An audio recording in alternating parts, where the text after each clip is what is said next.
नमस्कार दोस्तों।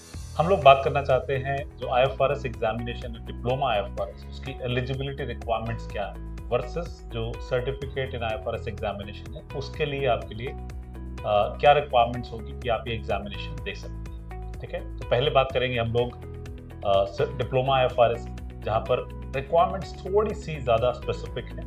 एक बड़ी वजह ये भी है कि जो एसीसी जो ये गवर्निंग बॉडी है जो इस एग्ज़ाम को कंडक्ट करती है वो चाहती है कि सिर्फ वो लोग एग्जाम दे पाएं जो एक रेलेवेंट एक्सपीरियंस अकाउंटिंग की फील्ड में रिपोर्टिंग की फील्ड में कैरी करते हैं। ओके, तो बेसिकली ये रिक्वायरमेंट्स हैं क्या, इसके बारे में पहले बात कर लेते हैं, उसके बाद आगे बढ़ेंगे और सर्टिफिकेट की बात करेंगे।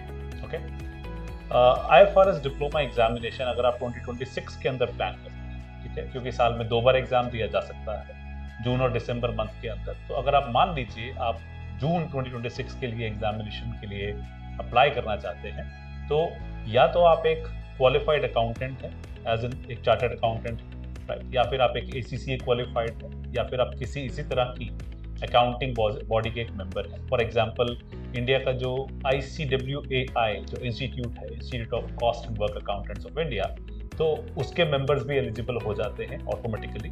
यहाँ पर ये माना जाता है कि आपकी जो एकेडमिक लर्निंग है और आपका जो ट्रेनिंग एक्सपीरियंस है वो रेलेवेंट होता है और आप ऑटोमेटिकली डिप्लोमा आईएफआरएस के लिए एग्जामिनेशन के लिए एलिजिबल हो जाते हैं विद दैट सेटअप। ठीक है, उसके अलावा अगर मान लीजिए आप इस तरह के किसी इंस्टीट्यूट के मेंबर नहीं हैं लेकिन आपने ग्रेजुएशन किया हुआ है और जैसे आपने कॉमर्स के अंदर ग्रेजुएशन किया है, बीकॉम प्रोग्राम भी हो सकता है, बीकॉम ऑनर्स भी हो सकता है, और आपका कम से कम 2 साल का वर्क एक्सपीरियंस, और ये वर्क एक्सपीरियंस कोई जेनरिक वर्क एक्सपीरियंस की हम बात नहीं कर रहे हैं, हम यहाँ पर बात कर रहे हैं रेलेवेंट अकाउंटिंग वर्क एक्सपीरियंस या रेलेवेंट एक work experience in the fields of accounting और रिपोर्टिंग। ठीक है, तो आपका 2 साल का एक्सपीरियंस होना चाहिए जिस दिन आप एग्जामिनेशन के लिए अपने आप को रजिस्टर कर रहे हैं। ओके, इसके मायने क्या है? इसके मायने ये हैं कि अगर मैं जून 2026 के अंदर इस एग्जामिनेशन को देने की सोच रहा हूँ और मार्च 2026 के अंदर मैं अपने आप को रजिस्टर करा सकता हूँ, तो उस मार्च मंथ के दौरान जब भी आप रजिस्टर करते हैं, ऑफ कोर्स पहले भी कर सकते हैं, उस मार्च मंथ के टाइम पर रजिस्ट्रेशन के टाइम पे आपका रेलेवेंट एक्सपीरियंस कम से कम 2 साल का पूरा होना चाहिए, क्योंकि जब आप रजिस्ट्रेशन कर रहे होंगे तो ACCA as an accounting body आपसे वो रेलेवेंट सर्टिफिकेट अपलोड करने को बोलेगी। ठीक है, यही चीज़ अगर मैं वापस से जो हम लोगों ने इंस्टीट्यूट के मेंबर्स की बात की थी, अगर आप CA हैं या ACCA हैं या ICWAI के मेंबर हैं तो भी आपको अपने रेलेवेंट मेंबरशिप सर्टिफिकेट्स की कॉपीज को अपलोड करना पड़ता है। यही सारे डॉक्यूमेंट्स जो है ACCA वेरीफाई करता है और उसके बाद आपकी एलिजिबिलिटी वो कंफर्म करता है। ठीक है, तो पहला एस्पेक्ट हो गया कि आप एक प्रोफेशनल अकाउंटिंग बॉडी के मेंबर हैं।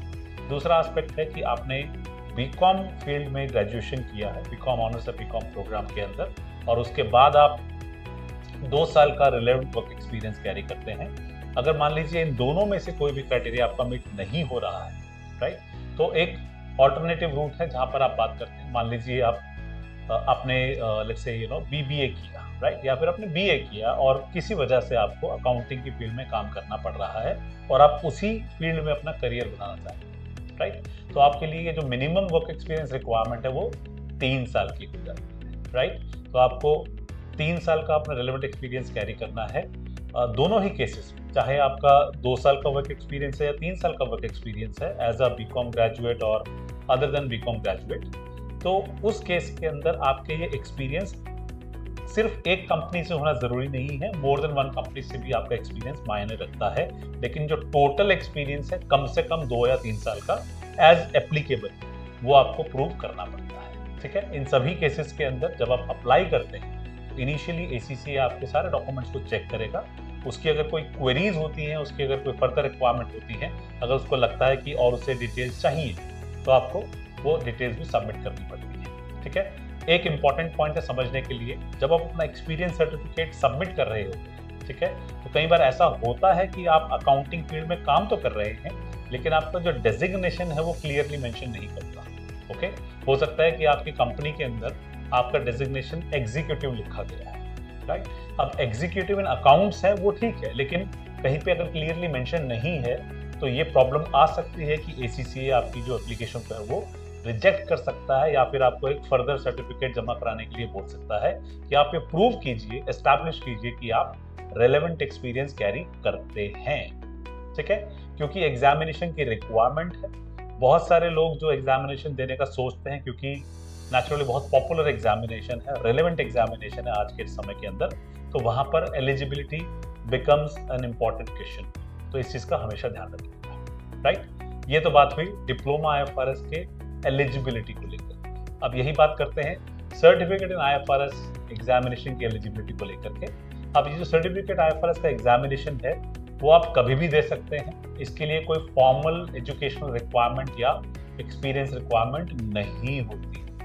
ओके, आप जिस दिन आपको लगता है उस एग्जामिनेशन के लिए रेडी है, multiple choice question based examination होता है, जिस दिन आपको लगता है आप उस एग्जामिनेशन के लिए रेडी हैं, आप उसी दिन ACCA के पोर्टल पर जाकर के एग्जाम बुक कर सकते हैं, ऑनलाइन उसे अटेम्प्ट कर सकते हैं, और अगर आप उसे क्लियर कर जाते हैं तो ऑनलाइन ही आपका सर्टिफिकेट आपके पास अवेलेबल हो जाता है, जिसे आप प्रिंट या डाउनलोड भी कर सकते हैं, राइट। तो ये हम लोग बात करना चाहते थे IFRS की एलिजिबिलिटी, IFRS के एग्जामिनेशन की एलिजिबिलिटी के बारे में। और इसके अलावा और भी आप जानकारी IFRS के ऊपर जानना चाहते हैं, feel very comfortable to reach out to us at fingap.com. Thank you very much. Good day and bye-bye.